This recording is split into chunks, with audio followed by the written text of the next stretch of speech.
Hello, everyone, and welcome. I am very happy to be here with you to walk you through how to ornament Samai Ibrahim Aryan. This is a gorgeous, iconic piece of music. It's considered to be one of the gems of classical Arabic music. So I'm very excited to share with you how you can ornament it. First of all, say hello if you're live. Let me know in the comments if you're watching live or you're watching the replay on Facebook or on YouTube. I'd love to hear from you. And yeah, so basically we have a lot to cover, so let's get started. First thing first, there are a couple of things to bear in mind. You should never, ever, ever learn ornamentations by heart. Ornamentation should be a creative process. It should be a process of co-creating with the composer in a way. It should be a tool for self-expression. So you should never ornament, exactly like your teacher. For it. Don't even copy me if you don't like what I'm doing. Just find your way. So which brings me to how do you approach ornamenting and qanun in Arabic music in general? So let's start with the score, shall we? So I'm gonna share my screen and go to the score of this beautiful, whoops, I was, this is my son, this is what my son is learning. Let me find the correct score. We were practicing Otajur yesterday together, me and Adam. Fun. I was on the qanun and he was on on the piano. Okay, here it is. Right, let me share it. So obviously, bear in mind, let's talk about the score, yeah? Let me share my screen. Here's the score. Okay, perfect. So hopefully you can see my screen. Let me put this in myself in the corner. So here's the score. Okay, so most people, whenever they want to learn Arabic music, particularly when they want to, and most of the time, my people, they come from a classical background or jazz background, they go to the score. But there is one little spoken of fact about Arabic music, that the score is not everything. The score is nothing but the skeleton of the melody. And you as the performer, you must ornament it. You must add details to it in a way that enhances the score.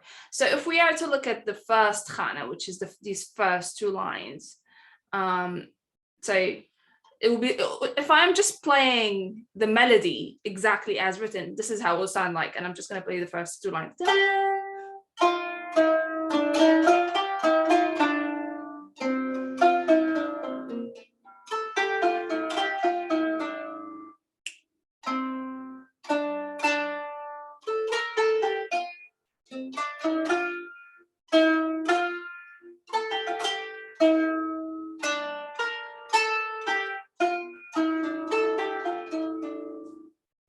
So this is what is written. But the question is this what I'm supposed to be playing? No. Of course, you need to play in a way that is respectful to the integrity of the melody. But if you go to a concert and you play like the first khana of the Samai, exactly as I showed you, it's not gonna work. It's very empty. It's very, very skeletal. You need details. You need ornamentations to help bring it to life. Okay, and this is very contradictory to somebody who's to the way of thinking of somebody from a classical background, where it's sort of almost like it's an absolute no to interpret the score unless if you're working with like some sort of contemporary composer. But in Arabic music, it's not a no-no, it's a must. It's an absolute must. So there's a shift in perspective of about how to deal with Arabic music, and this goes to performing on any instrument, including voice. Yeah.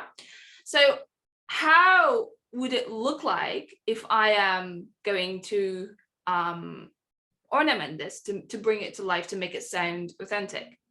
So there are a couple of ways, obviously. So I'm gonna share my screen so you can see my upper camera, so you can see it's like you're sitting right behind me. So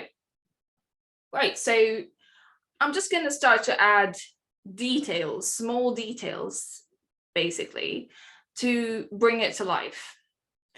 And in the very beginning, I encourage people to start to build a bank of what I call ornamentation techniques. Go check the Qanun Success Path to see what I'm talking about. You know, and these things become like, you know, colors in your pocket, in your bank, that you can use to bring a melody to life. For instance, so I can just do like a doubling here, and I did the vibrato. So in a way, I've done a couple of things here. I basically, the core melody is this. The skeleton is so, but I did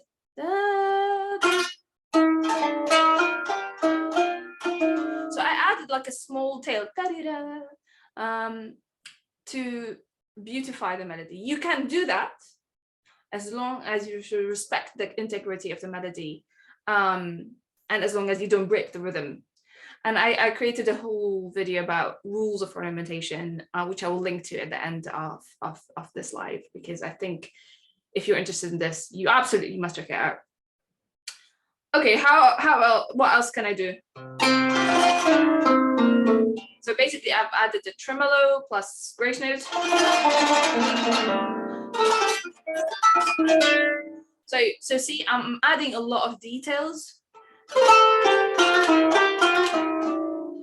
And yeah, so you can play the same thing in so many different ways.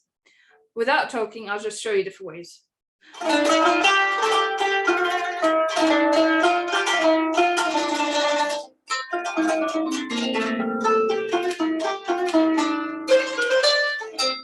see, I added another tail in between the spaces. So you can do that. So this is obviously will be complete sacrilege in Western music, well, as opposed to it being an absolute must in Arabic music. Beautiful, which is just gorgeous, which is why I absolutely love, you know, the Qanun and Arabic music. You just get to go create. Okay, so let's go into the second line. So this is the skeleton.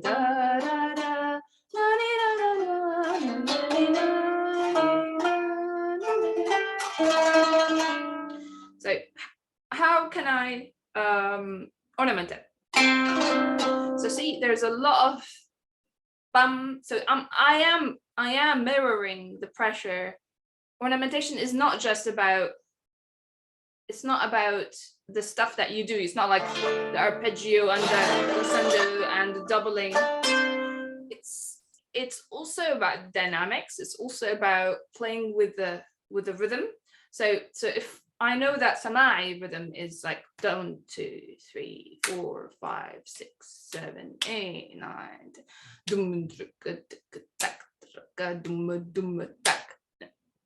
So basically, I am mirroring that percussiveness in my playing.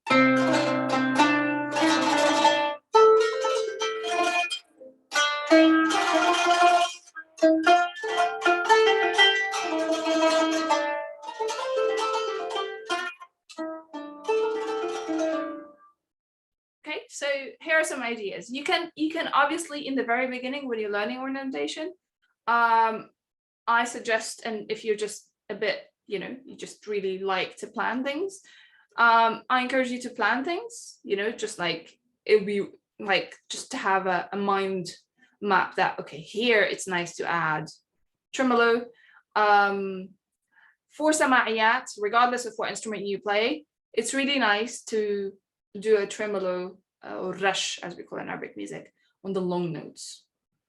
It just gives it more body, yeah, instead of it being skeletal or empty. Yeah. Okay, so what happens in the repeats? So in Arabic music, there are not only general rules of ornamentation, but I have noticed through playing every single Samai that exists and through, you know, like my 30 years of playing Qanun, the 27 years of those years while I was playing Qanun professionally, that there are rules for ornamenting Samaiyat. Samaiyat is a qalab, it's a form of Arabic music. So the second time you play something, you can give it more details, you can give it more oomph, meaning like bigger dynamics. Okay, so first time, and consider this as a rule because I've seen it across the board. First time when you play a khana and Samai, play it in a way that is, so it introduces the melody, it doesn't overwhelm it.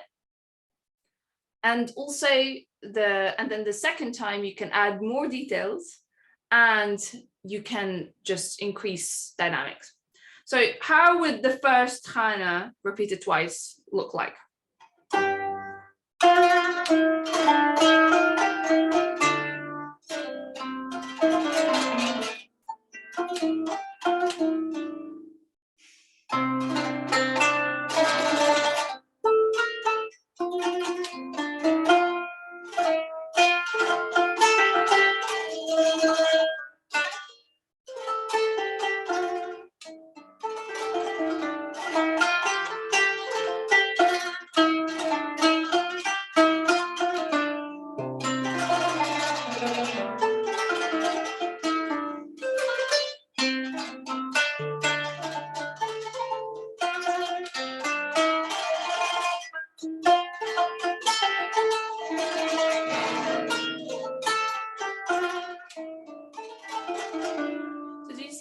It was richer the second time, and dynamically it was bigger. Another thing that would be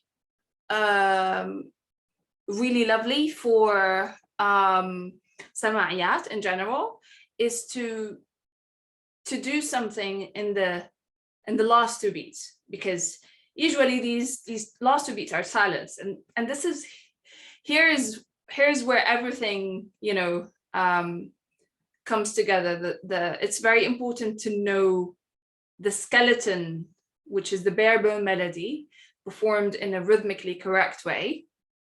Yeah.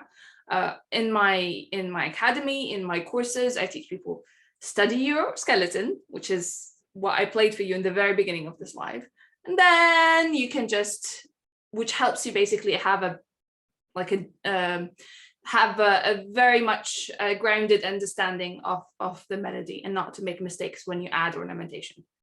So adding details, going back to adding details in the 9 and 10. So let's remind ourselves of the rhythm Samai. It's like 1, 2, 3, 4, 5, 6, 7, 8, 9, 10. 1, 2, 3, 4, 6, 7, 8, 9, 10. So in the 9, 10, usually musicians add something like a little tail, like a little tail of melody. I did it. But now let's just talk about it and just be conscious of this. So let's go into the taslim, and I'll show you where I'll add this.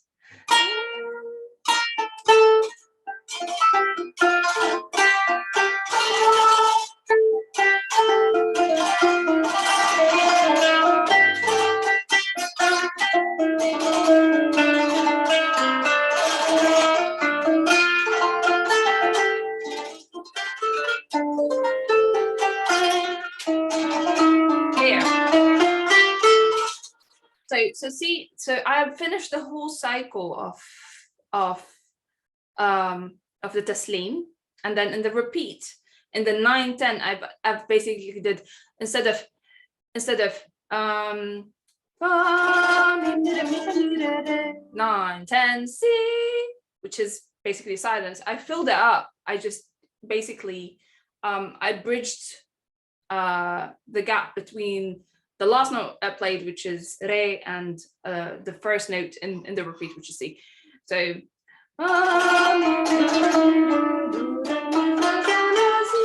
sorry, I started with the do, not re.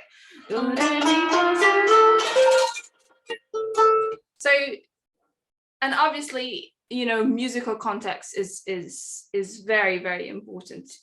I wouldn't overdo this. I would do it,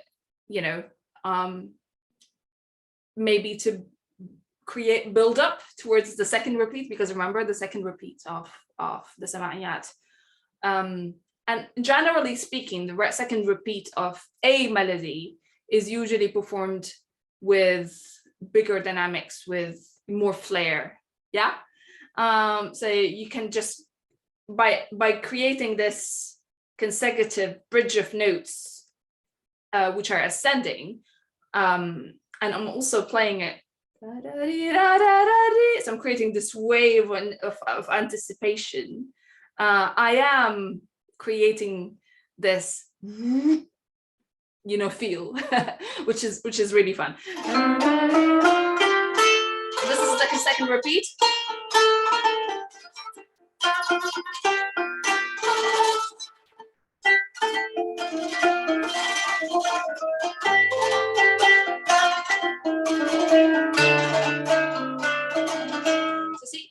So basically the melody is,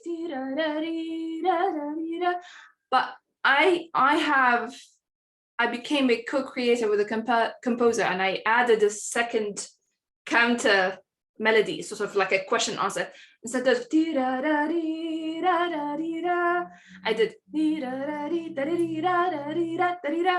So obviously it's really nice, and it makes this build up, and it doesn't break the rhythm, which is super important.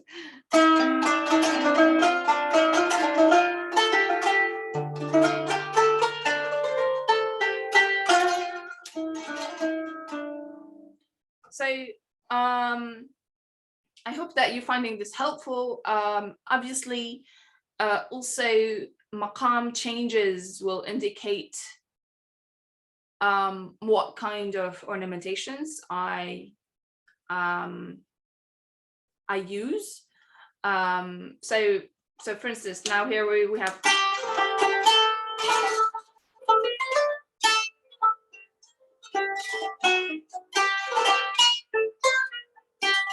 And also because I have a lot of levers, I just don't have time to do a lot of to do a lot of ornamentations. So what I'm gonna do, I am gonna hack that, and I'm going to basically create a like a crescendo. Basically, it's an increase in dynamics, and as much as I can, I will add levers in between. I will add ornamentations in between.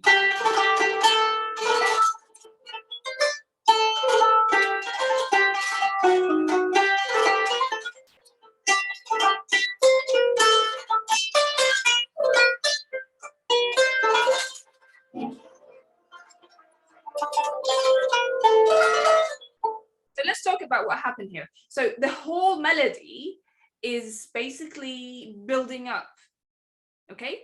And also because I am, the shift here is to building block crust, which loves being big. This is how I teach Makam, guys. I teach it in Makam building blocks. It's like I teach it in Sonic Lego pieces. But it's important for the ornamentation to meet the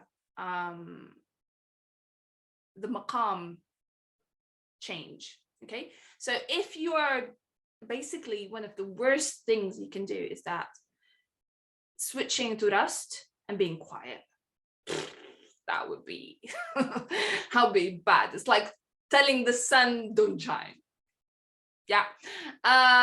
You need to support the character of the building block by just giving it the dynamics that suits it, which is something I teach in detail in the academy and in my courses and whatever. But I just wanted to give you a glimpse into why and how I think.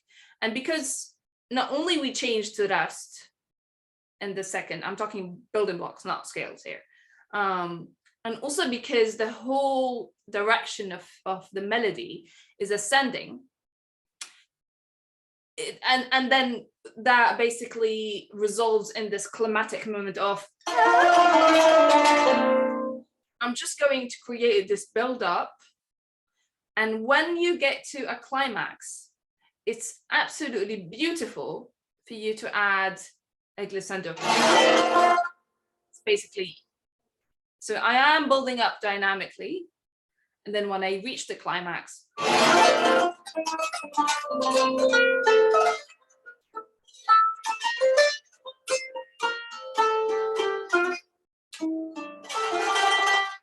and when the melody resolves back to the biggest magnet, which is the root, the dynamics just winds down, falls down. So I hope you are finding this helpful.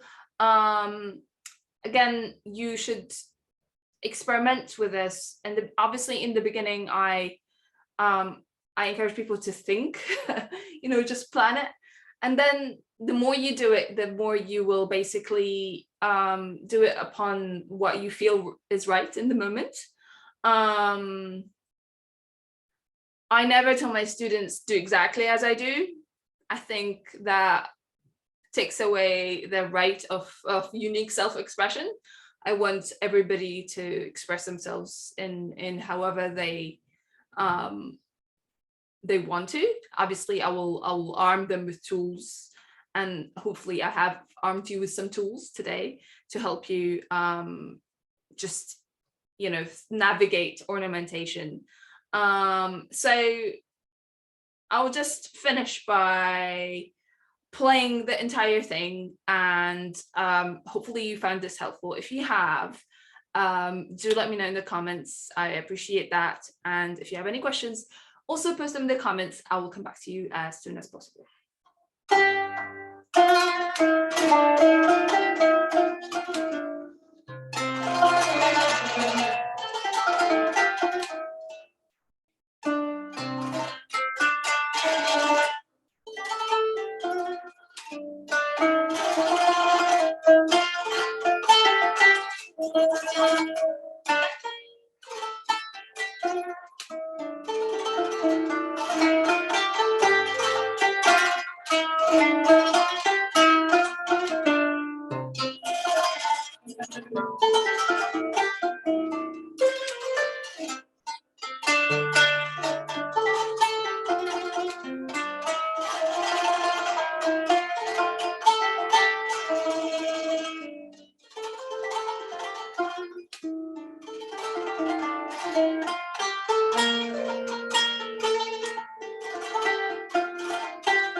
Thank you for watching. I wish you a beautiful day and I will see you soon.